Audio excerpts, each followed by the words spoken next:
있어?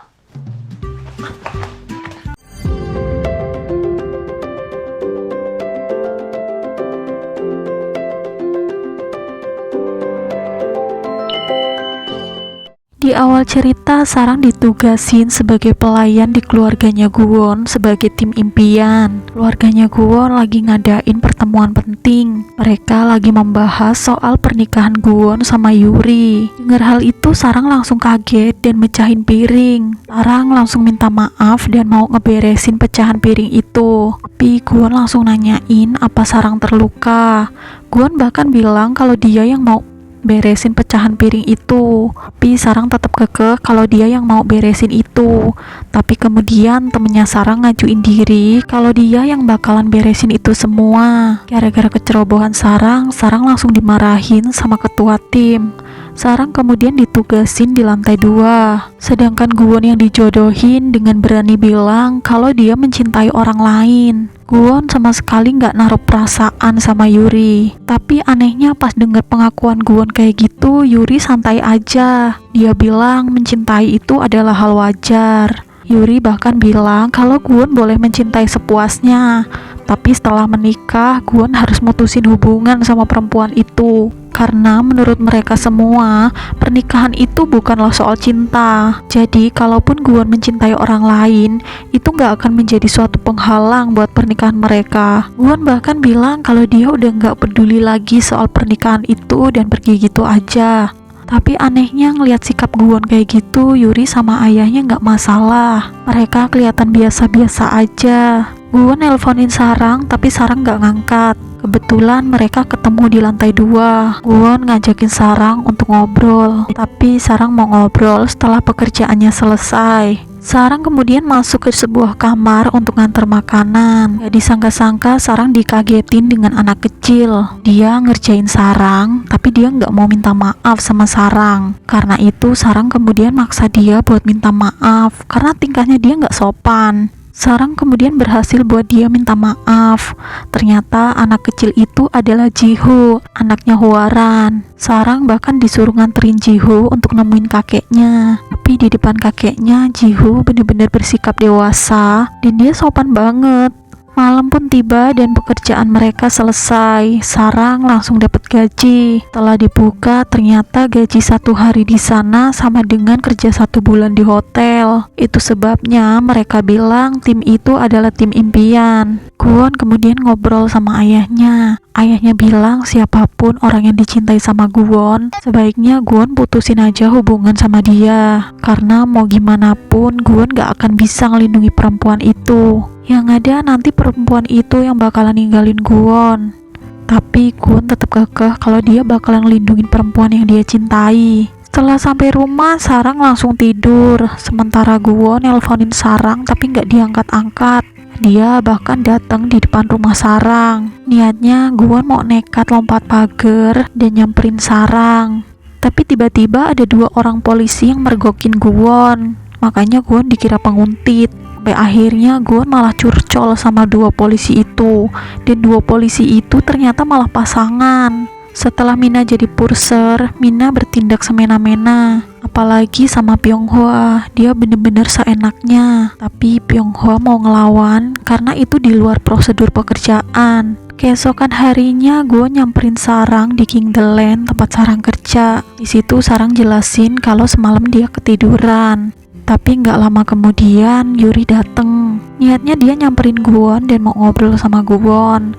Tapi Guwon langsung pergi gitu aja. Guwon kemudian dateng di sebuah restoran. Tapi karena mukanya murung, dia sampai dikira lagi putus cinta ataupun berantem sama pacarnya. Chefnya bahkan ngasih minuman gratis buat Guwon. Tapi nggak lama kemudian Sarang dateng. Mereka ngomongin soal hubungan mereka. Sarang nggak marah sih sama Guwon. Dia cuma kaget aja denger kalau Guwon mau dijodohin. Tapi Sarang bakalan ngurus masa depannya sendiri. Apalagi mereka berdua belum dapat restu dari orang tua masing-masing kan. Ya, meskipun Gwon kekeh kalau dia udah dapet restu dari neneknya Sarang, Sarang juga ngebahas soal tim impian itu. Sarang agak-agak nggak setuju kalau ada tim impian yang sebenarnya itu adalah asisten rumah tangga konglomerat. Ya, mungkin mereka menyebut itu tim impian karena gajinya besar. Sedangkan Dael sama Corong ngajakin suaminya untuk makan malam bareng karena hari ini adalah hari ulang tahun pernikahan mereka. Tapi suaminya itu alasan sibuk dan katanya mau rapat. Karena itu terpaksa acaranya nggak jadi. Suaminya Dael malah nyuruh Dael buat belanja bulanan. Pas lagi belanja, Dael mergokin suaminya turun dari mobil sama temen-temennya. Dael ngikutin suaminya dan ternyata suaminya bukan rapat. Dia malah main golf sama temen-temennya. Setelah dicecer sama Dael, ternyata suaminya itu udah dipecat dari pekerjaannya. Dan dia dipecat itu udah 1 tahun. Dan selama ini dia main golf dan seneng-seneng itu dia dapat duit dari pesangonnya itu.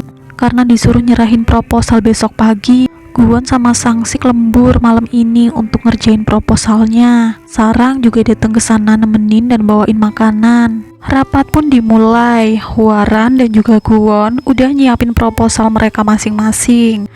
Seperti rapat sebelumnya, Hwaran punya ide untuk motong anggaran hotel. Dia bahkan mau ganti pegawai tetap jadi pegawai kontrak ataupun pegawai paruh waktu. Sementara Gwon berencana untuk membuat jaringan hotel king di seluruh negara. Gak hanya di Korea, tapi di negara-negara lain juga, seperti di Dubai. Karena itu ayahnya Gwon setuju sama usulan Gwon. Karena itu semua emang impian ayahnya Gwon. Gwon bahkan ditunjuk sebagai direktur utama untuk bulan depan. Tiba-tiba Sarang disuruh kerja di rumah Pak Komisaris karena permintaan Pak Komisaris. Pak Komisaris minta Sarang untuk ngasuh Jihu. Itu semua karena Jihu yang minta. Dan Pak Komisaris pengen mewujudkan keinginan Jihu sebagai kakeknya. Karena itu Sarang setuju ngasuh Jihu. Tapi dia meminta sama Pak Komisaris supaya dia ngasuh Jihu selayaknya kakak kandung. Jihu sama Sarang kemudian main bareng. Pas mau nganter makanan ke kamar Jihu, tiba-tiba dia ketemu sama Gwon. Mereka kemudian ngobrol di kamarnya Gwon. Sarang kemudian nyeritain kenapa dia ada di rumahnya Gwon. Dia di situ sebagai pengasuhnya Jihu. Sarang kemudian lihat ikan besar hasil menang lotre waktu itu.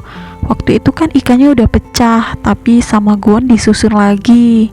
Menurut Gwon itu berharga karena itu adalah dapetan dari kencan pertama mereka. Pulang nganterin Sarang, Gwon lihat Jihu yang lagi ketiduran di sofa. Dia ngebangunin Jihu dan nyuruh Jihu untuk pindah ke kamarnya. Tapi Jihu nggak mau karena dia tiduran di situ karena lagi nunggu ibunya. Udah 2 hari dia nggak ngeliat ibunya dan dia pengen ketemu sama ibunya. Tapi pas ibunya pulang, ibunya malah marah-marah sama Jihu. Hwaran nyuruh Jihu untuk cepet-cepet balik lagi ke Amerika. Jihu kemudian balik lagi ke kamarnya. Gwon ngasih tahu Hwaran kalau Jihu udah nunggu dari tadi. Tapi Hwaran gak peduli dan dia malah ngebahas soal perusahaan. Dia juga ngebahas soal ibunya Gwon yang ninggalin dia. Untuk ngehibur Jihu, Gwon ngajakin Jihu main besok. Pagi pun tiba, Jihu, Sarang, dan juga Gwon main bareng. Mereka senang-senang kala itu.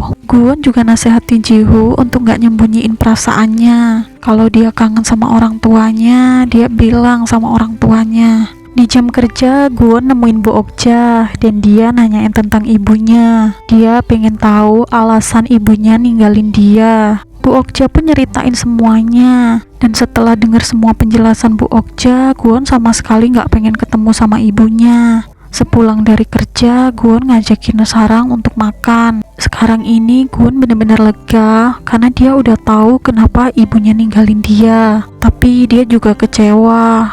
Seharusnya hanya dengan kejadian itu aja nggak menghalangi ibunya untuk tetap bareng-bareng sama Gwon. Tapi kenyataannya ibunya ninggalin Gwon. Meskipun Sarang udah nasehatin Gwon supaya Gwon bisa memahami ibunya, tapi Gwon nggak pengen tahu itu. Akhirnya sekarang ini Gwon bisa lepas dari ibunya setelah selama ini dia nyari-nyari ibunya. Mereka kemudian berpelukan dan bermesraan. Di saat yang sama ada paparazzi yang motoin mereka berdua. Dan alur cerita film King the Land episode 13 pun telah selesai. Gimana nih menurut kalian? Makin seru kan ceritanya? Menurut kalian siapa sih paparazi itu? Mungkinkah itu Sang Sik yang berkhianat sama Guwon? Atau memang dia adalah orang suruhan Hwaran? Tulis di kolom komentar ya. Next, aku bakalan ceritain episode selanjutnya. Stay tune terus ya. Tapi sebelum aku close videonya, aku mau minta tolong nih sama kalian untuk klik tombol like, subscribe, dan nyalain lonceng notifikasinya biar kalian gak ketinggalan video terbaru dari aku selanjutnya. Makasih yang udah menonton. Bye bye.